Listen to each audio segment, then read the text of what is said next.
Indian premier league অর্থাৎ আইপিএলে Kolkata night রাইডার্সের পক্ষে খেলার কথা ছিল বাংলাদেশের পেসার মুস্তাফিজুর রহমান, কিন্তু সেখান থেকে তাকে বাদ দেওয়া হয়েছে।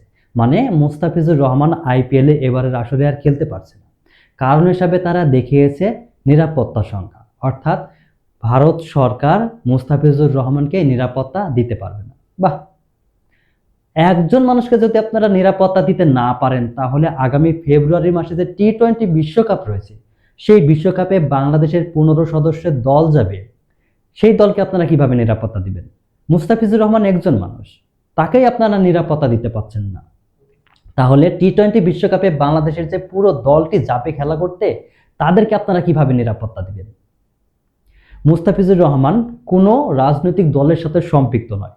তিনি ভারত বাংলাদেশ এই বিষয় নিয়েও কোনো কথা বলেননি, কারোর পক্ষে বিপক্ষে কোনো কথা বলেনি। তাহলে কেন মুস্তাফিজুর রহমানকে বাদ দেওয়া হলো?